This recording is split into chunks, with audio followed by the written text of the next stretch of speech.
Hello friends. आप सभी का स्वागत है मेरी कहानी में। सुबह सुबह मोबाइल फोन की घंटी बजी। पूजा कर रही विमला देवी ने स्क्रीन पर नजर मारी और फिर प्रफुल्लित मन से फोन उठा लिया। बेटी का फोन आते ही विमला देवी के मन का मोर नाचने लगता है। इसीलिए पूजा, आराधना और साधना सब छूट जाती है। हाँ लाडो, विमला देवी ने बोला। उधर से जाने उनकी लाडो ने क्या बोला कि विमला देवी के चेहरे का रंग बदल गया।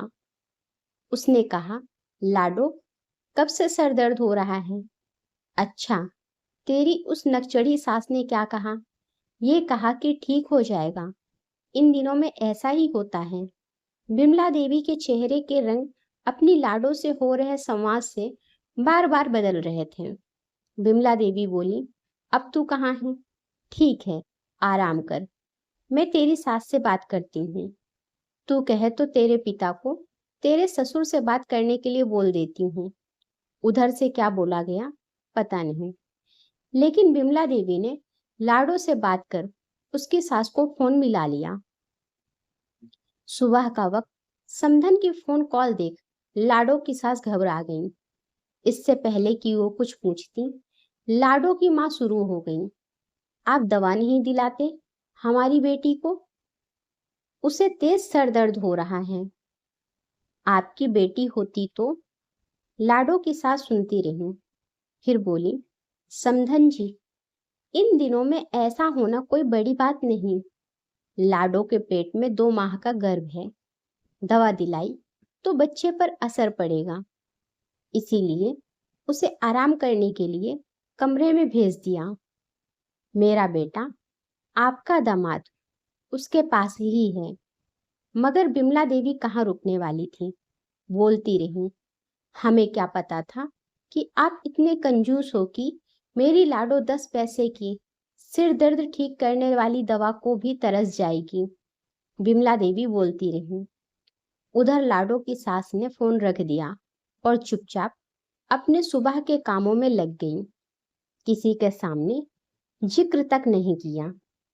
हाँ, लाडो के कमरे तक जरूर गई, किंतु जब उसने देखा कि लाडो फोन पर बात कर रही है तो लौट आई। विमला देवी की पूजा बीच में रह गई। सास से बात कर फिर बेटी से बात की। तुरंत अपने पति को बताया कि लाडो के तेज सर दर्द हो रहा है, उसकी दिमाग की नसें फट जाएगी। लेकिन उसकी सास उसकी परवाह नहीं कर रही। आप अभी मुन्ना को भेजो लाडो को ले आने के लिए। हम यहीं उसका जापा करवा देंगे। बिमला देवी के पति ने पत्नी को समझाया कि ये कोई खास बात नहीं है। लाडो के ससुराल वाले समझदार हैं, इसीलिए हमें उसकी चिंता नहीं करनी चाहिए। परंतु बिमला देवी ने क्लेश कर दिया। लाडो को फोन कर बता दिया कि मुन्ना लेने आ रहा है। लाडो के पति ने अपनी सास से बात की, लेकिन बिमला देवी टस से मस ना हुई।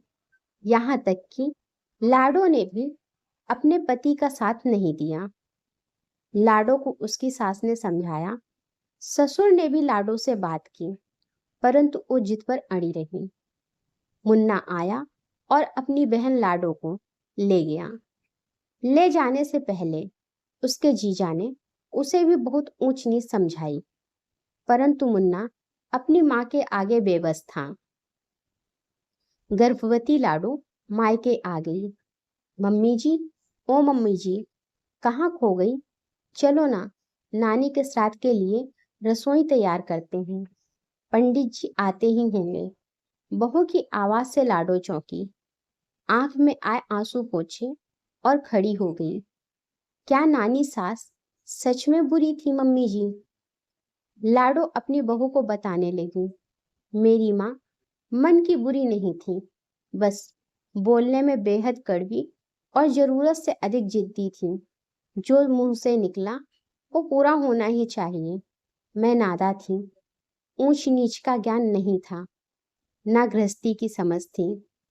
गर्भ में तेरे पति को लेकर मायके आ गई। बेटा हुआ तो माँ ने उनको बताया नहीं। बात और बढ़ गई। थोड़े दिनों में मैंने माँ के कहने पर ससुराल वालों पर मुकदमा कर दिया। मेरे पति आथार तेरे ससुर को एक दिन जेल में रहना पड़ा। बस उसके बाद तो तमाम रिश्ते छूट गए, टूट गए। माँ मेरे गम में चिड़चिड़ी हो गई। भाभी से भी रोज रोज तू मैं होने लगी। माँ पापा से भी ठीक से बात ना करती। पापा और भाई अलग हो गए। मैं माँ के पास रह गई। फिर क्या, खुशहाल घर बिखर गया। सब अलग अलग।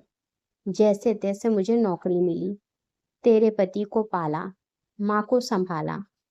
वो माँ जो बहुत अधिक बोलती थी, खामोश रहने लगी। बस जिंदगी आगे बढ़ती रही। तू बहू बन के आ गई। उसके बाद तुझे पता ही है। परंतु माँ, पापा जी, अर्थात मेरे ससुर जी, लाडो ने बताया कि उन्होंने फिर शादी नहीं की। जीवन के किसी मोड़ पर हम मिले भी तो बस अजनबी की भांति। अब तो जिंदगी काट रही हूँ, जी नहीं रही। तब ये ख्याल ही नहीं था कि माँ के मोबाइल पर की गई बातें घर उजाड़ देंगी। बहू, मैं इसीलिए तुझे छोटी छोटी बातें मायके न बताने की सलाह देती हूँ, क्योंकि मैं भुगत चुकी हूँ। हर घर परिवार में कहा सुनी होती रहती है, किंतु इसका ये अर्थ नहीं कि तुम मायके फोन लगा माँ को बताया जाए। तभी कदमों की आहट हुई। दरवाजे पर देखा तो पंडित जी आ गए थे। लाडो अपनी बहू के साथ माँ के चित्र को मेज पर रखने लगी। उसी वक्त नानी के फोटो के लिए माला लेने गए बेटा भी आ गया। अगर आपको कहानी अच्छी लगी हो तो लाइक करें और मेरे चैनल को सब्सक्राइब करें। धन्यवाद।